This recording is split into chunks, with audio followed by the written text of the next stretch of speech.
Welcome to Business Live. I'm Mark Croskery. In BL tonight, first up, we got Pulse Investments, a bondholders being repaid early here. Very interesting news, and congrats to Pulse Investments. Always a great sign to see. So the company has repaid its 250 million Jamaican bond in full. That's a payment to bondholders was actually made December 14th, 2020 at the tail end of last year. TransJamaican Highway dividend payment here on the preference shares. Now these are the cumulative redeemable preference shares at 8%. That's the pricing on them. Due and payable for the December year-end quarter, let's say for last year, 2020, December 31st, 2020. The payment date is coming up. It's going to be January 14th, 2021, or right around the corner. They put out these releases every so often or on a quarterly basis in line with that.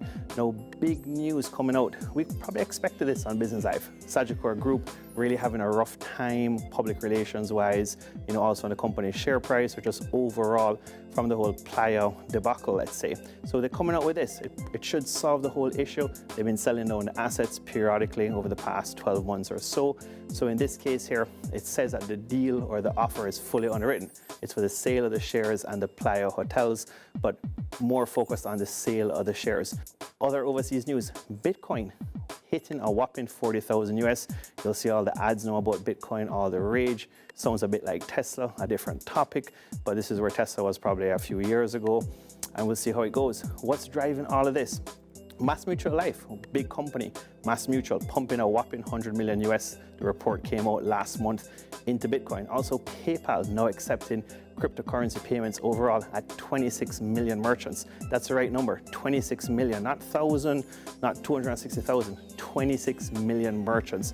So just imagine that. And more well-known investors keep going in. Lots of projections out there. We don't want to get into projections on Business Life. But the point is 40,000 just the other day. We're talking about 20,000, 28,000. So now a whopping figure. Last up, Boeing, a company we talk about every so often, settling, having to pay US 2.5 billion to settle this whole issue with the Department of Justice, the probe, a 2-year probe into the MAX crashes. That's the 737 MAX.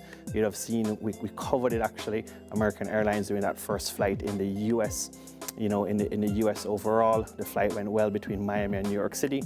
A lot of analysts out there saying 2.5 billion, it gets it behind Boeing. It's really just a slap on the wrist. It's a small amount of money for Boeing overall. So the good news for Boeing, from a stock price standpoint, the company, this gets the story behind them.